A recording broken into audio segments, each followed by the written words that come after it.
to start by talking about, or well, start and finish by talking about applying machine learning to fleets of self-driving vehicles, because we'll start with something that's not ambitious at all.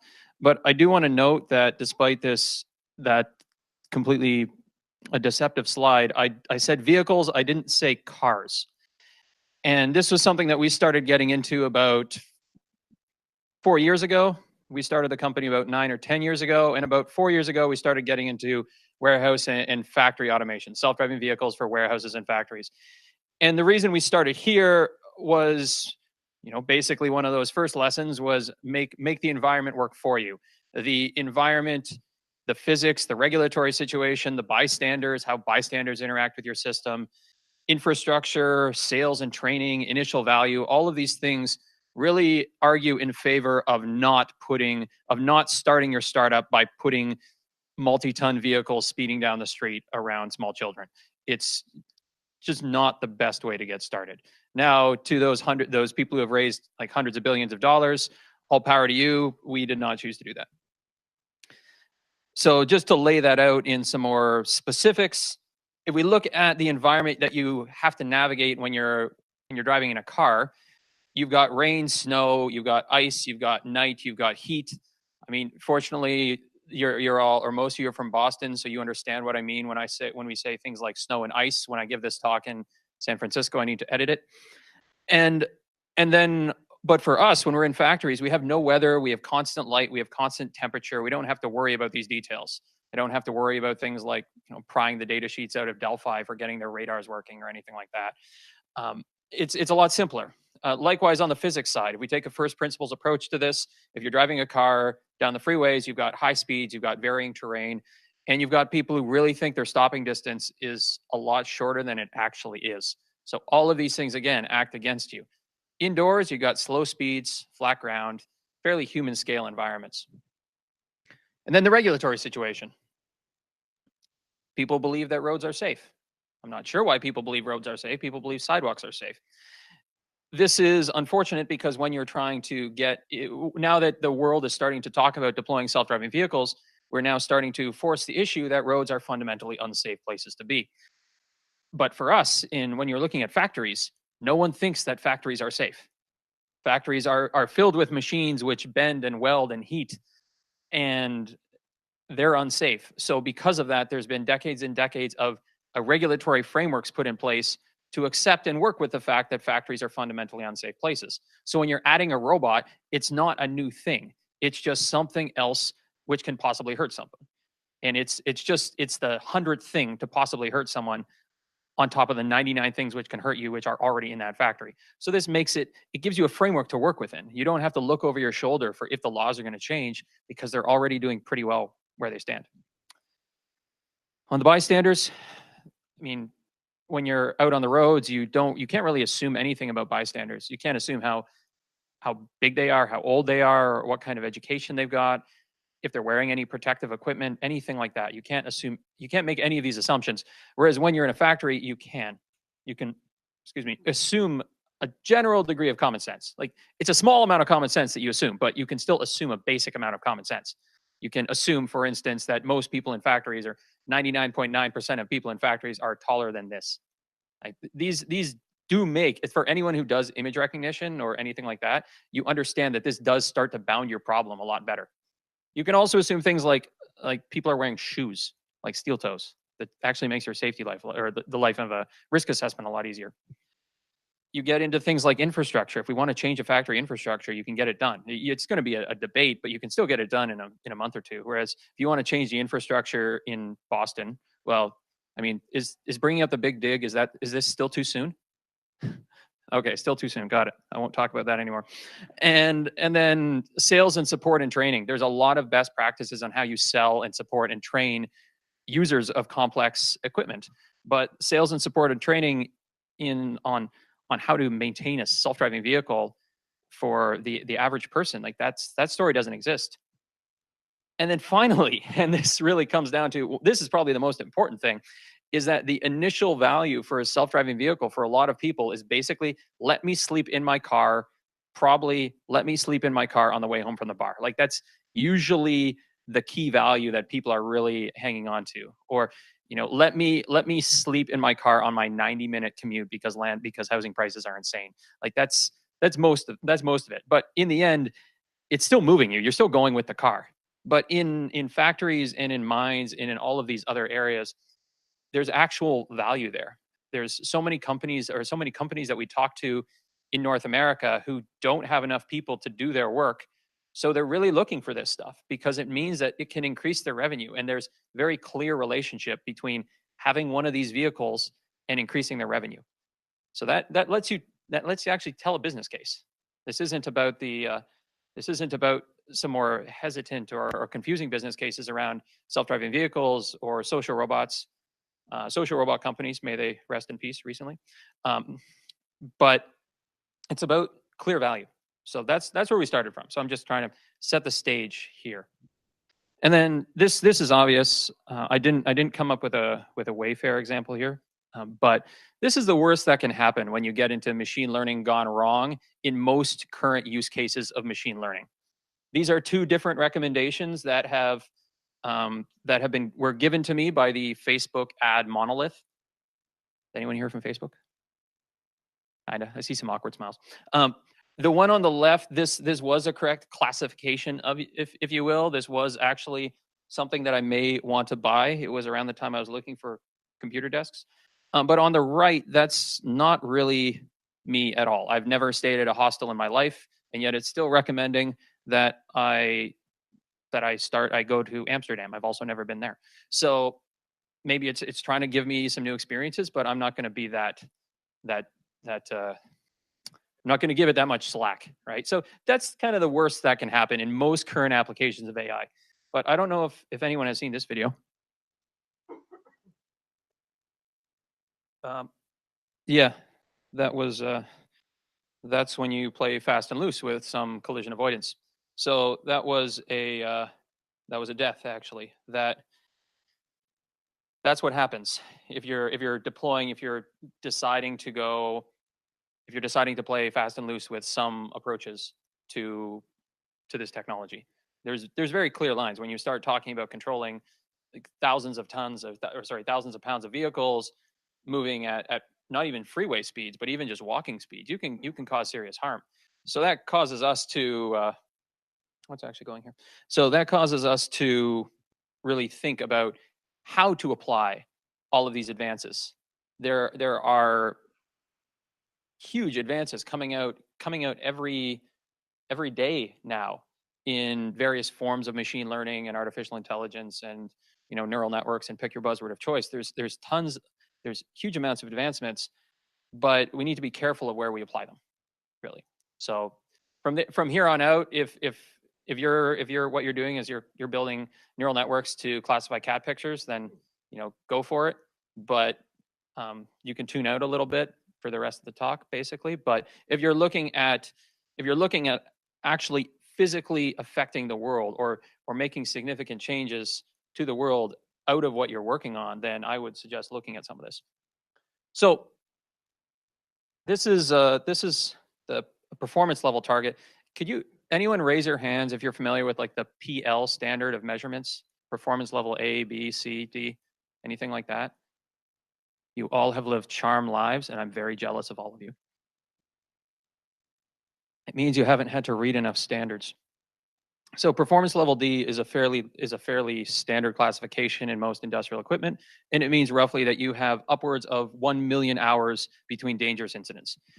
If you have something which can physically harm a person, so saying something like it's upwards of 200 to 300 kilos moving at a decent speed, you're almost guaranteed to fall into this category.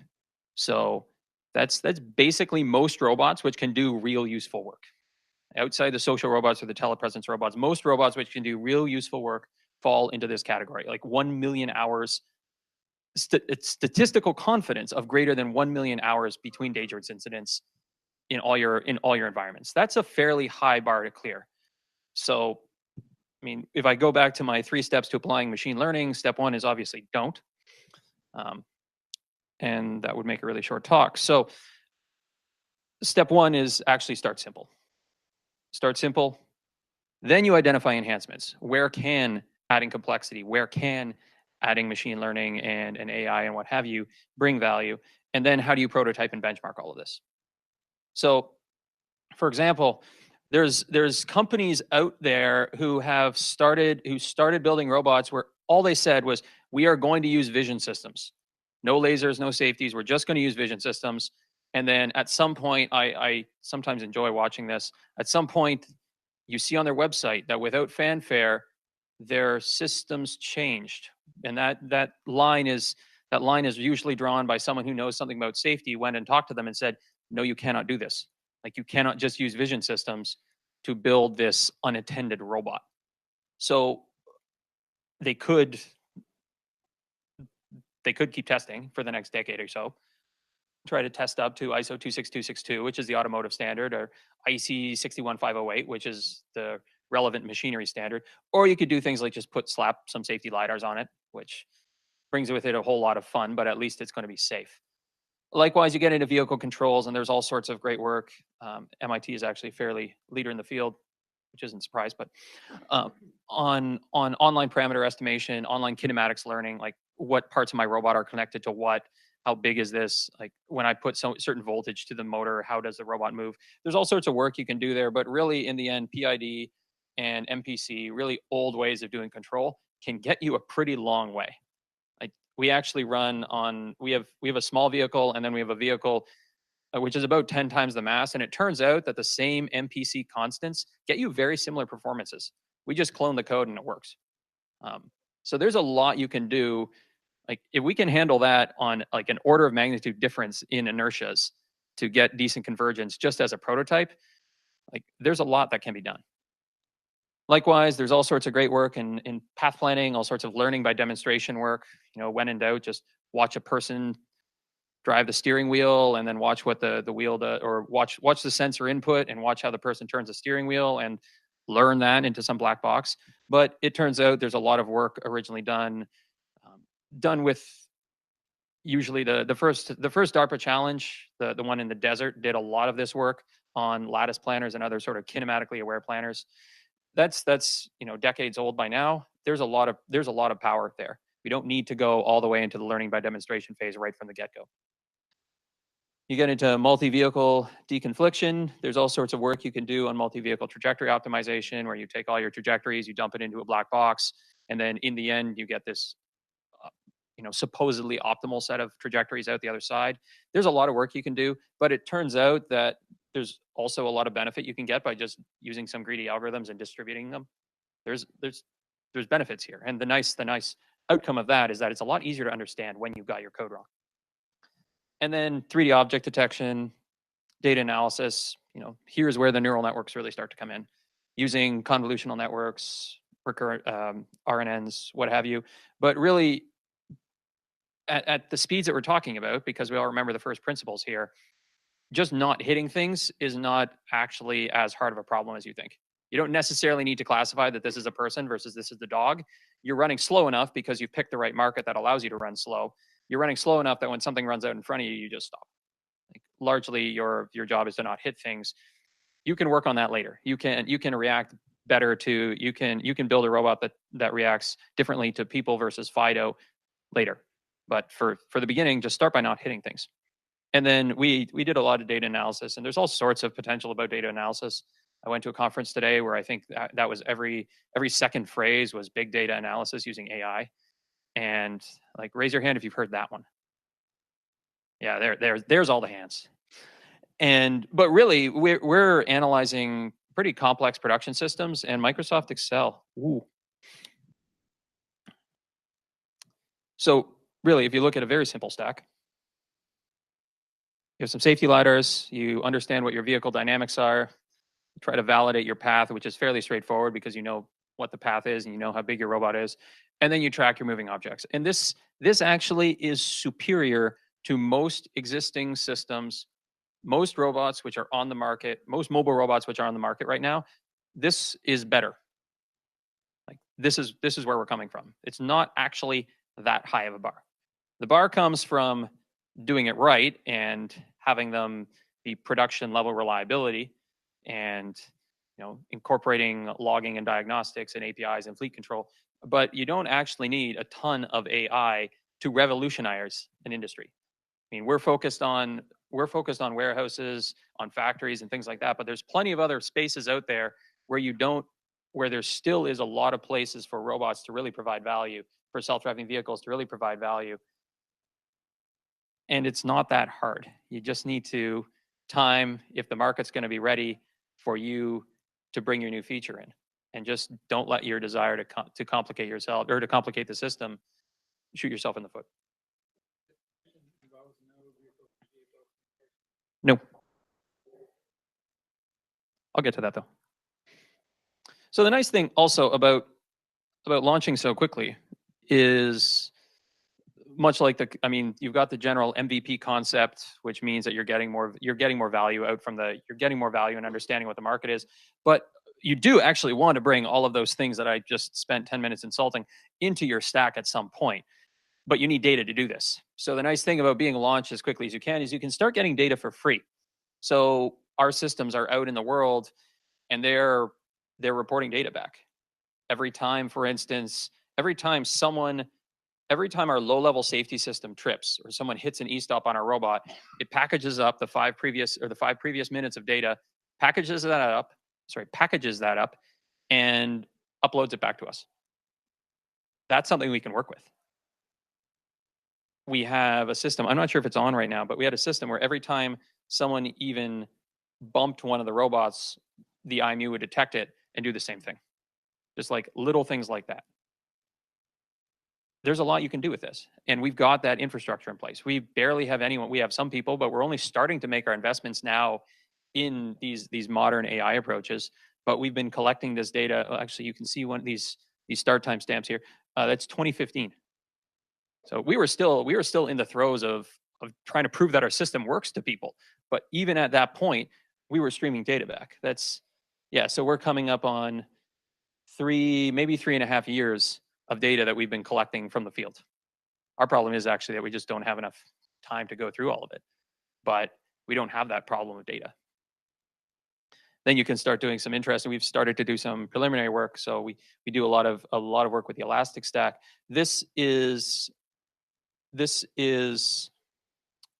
mission times from a live system. So I think this is 1, 2, 3. This is like a week of missions at a client site. So you can actually start to see all the various different things they asked our vehicles to do. And you can start to see time distributions of how long everything took. This is information that these factories don't actually have. And this is information where you can start to build on. When a conveyor delivers something late, you know pretty much to the second because a conveyor is a fixed length. But when you are delivering packages through a factory or through a hospital or through anything like that, you have traffic to contend with. So you need this data to improve the reliability of your system. Because you certainly don't want to draw the line here and say, at this point, start telling someone to go and see if there's a problem with the robot or if someone's, boxed the robot in or something like that or kidnapped the robot. But maybe at this point you do. And this is on a per system basis and possibly on a per shift basis. So we're getting all of this data. We're actually starting to be able to tell clients more about their own operations than they knew. And has anyone done time studies before? It's a stopwatch you have. So you stand out by a process of some sort with a stopwatch and you stand there for 8 hours and you time things. This is the miracle of modern process optimization right now, where you send engineers out to watch workers and you time things and you write this stuff down. I mean, now they're starting to talk about sensors and what have you to do this, but that violates privacy, so kind of awkward. But with this sort of data, you don't need to violate people's privacy by watching everyone, and you don't need to put engineers on the floor with stopwatches every day because you can get data on how your system is operating on a very, very centimeter and second level accuracy. This is stuff that we do. This is a 24 times speed up, which is not as fast as usual, but you can basically take 20 hours or 24 hours of a facility operation, compress it into 5 minutes. Humans are really, really good at picking patterns out of videos and out of images. They are very, very bad at standing around with stopwatches. So it's possible every day to compress your previous day's production into a 5-minute video and put that in front of people and say, does anything look weird? Harness the human's ability to do pattern recognition. This is some fun stuff that we've been doing. And this is an 18 robot fleet, 2 different types running, I think 2 or 3 shifts production critical work. So if you can improve their production by 10%, well, that's a big number for companies like that. A lot of these companies would kill for a 10% improvement in their productivity. The other thing which gets interesting, and I'll point this out because we're looking at this screen here, is that in this area, you can see the traffic is heavily robot based. So there's areas of facilities now which our vehicles are now the primary traffic. So now we get into some potential for V2V communications because now we actually start to control vehicle traffic in certain areas of factories. How long is it going to be before you're going to see autonomous vehicles be the primary traffic in a major city? It's probably going to be a while. I mean, Waymo just announced some new services today, so good for them. Maybe 5 years instead of 20 in Phoenix only. But how long is it going to be until the traffic in Cambridge is primarily autonomous vehicles? It might be a while, but in certain factories, the answer is now. So now you have the data, and now you've got the data, you can identify enhancements. These are our 2 main guiding principles when it comes to really starting to apply AI, machine learning, what have you. First, safety must always be guaranteed, so we want to focus on performance. Right now, we're not really trying to push out some of our safety systems, are relatively deterministic or very deterministic safety systems for these new approaches. There's potential there in the future, but for the time being, there's a lot we can do just by focusing on where can this bring us extra performance versus just making the system cheaper, for example. And likewise, reliability must be assured. If you have a 1% chance that if you're running, let's say, an online algorithm, and you've got a 1% chance that something's going to go wrong per day per robot, in many cases, you would look at that and say, that's actually a pretty good ratio. But what that translates to me is 1 angry phone call every 2 or 3 days, given current deployments. And in the next year or so, deployments will go up so that to the point where you'll have, an angry phone call every 12 hours. It'll probably be at the wrong time too, like 4 a.m. It's always going to happen at the wrong time. So because of that, we really want to make sure that humans are either in or on the loop for significant changes. Significant changes that could defer performance, for example. We have a SLAM stack, and we really we don't let it map all the time because there's always a chance that it's going to move something by a centimeter or so. And sometimes when you move a setting, or when you move a conveyor by a centimeter, the conveyor transfer doesn't work, and then Toyota stops making cars, and then again the angry phone calls, and I lose sleep, and I'm just not going to do that. And then once you've got these enhancements, you can start to prototype and benchmark. So really, you want to start with the low risk stuff. So one example adding this onto our stack is V2V coordination. Communication still goes pretty much to the central network because Wi-Fi is fairly popular. But this is some work that we've been doing. This is live code. This is 6 months old. But here's actually the same video, or the same area that I showed in the earlier presentation or in the earlier video. This is just viewed from our interface. And what you're seeing here is robots negotiating right-of-ways with each other. So this is a central view of everything, but the robots are actually making individual decisions. They are saying, I know that you have right-of-way, and likewise, a robot which has right-of-way will know that the other robots know that it has rights of way. It's the same way. It's, kind of knowledge all the way down. It's very game theory-esque. And this also works with human traffic, which is kind of cool. So you don't actually need V2V communication for this to work. We just like V2V communication because it means you can also share things like priority data. So is a robot delivering a part, or is it returning empty? Because part deliveries are higher priority. So this is the sort of thing where we only started getting into once we had certainty of our system, once we had some certainty that we had a stable system that we could build on, and that we knew where our existing system could start to use some help. particulates around these areas. Then, of course, you get into high risk prototyping and benchmarking. So here we're finally catching up. 4 years of being in market, and we're finally starting to use the phrase neural network in a serious way. Unfortunately, this is a little bit of a cherry picked data, but I do like it because it shows that these systems fail in unexpected ways. So this was running some fairly standard topologies and data sets and weights off the internet. We find it interesting that it classifies autos as cars. We have no idea why, and of course you can't ask it. People are classified correctly, and this is always the fun part. And now we have a sofa. So unless we're actually deployed in the Wayfair DCs, which we're not, that would be a very odd determination, that we have discovered that an auto has temporarily become a sofa for a very, very short amount of time.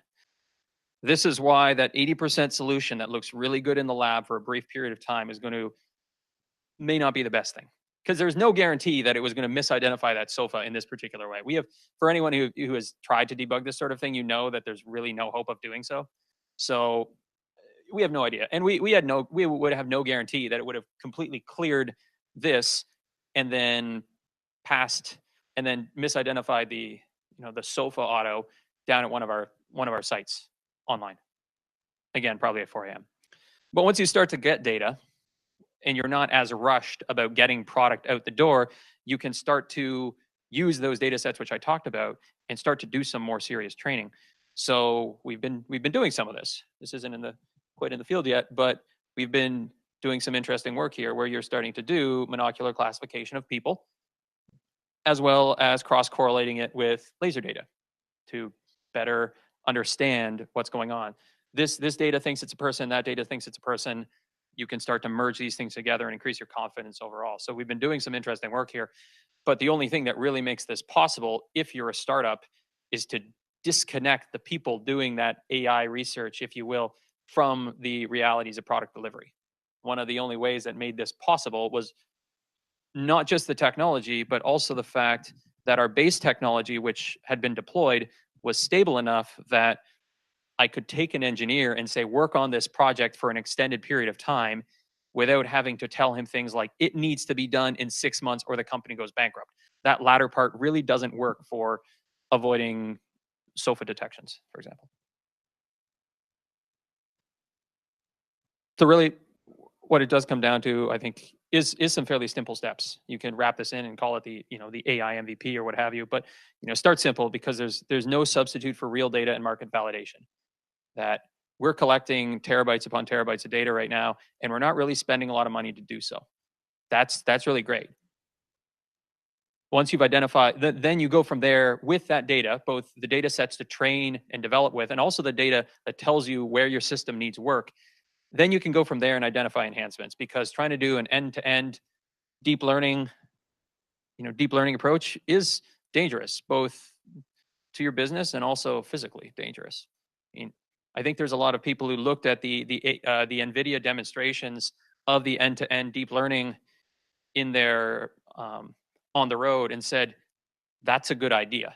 No, that was a tech demo, not a good idea. It's impressive, but that's not. You shouldn't take that as a course on how to build a self-driving vehicle. And then finally, just that endless prototyping and benchmarking using this data that you've been collecting, because in the end, users don't care about novel algorithms that don't work.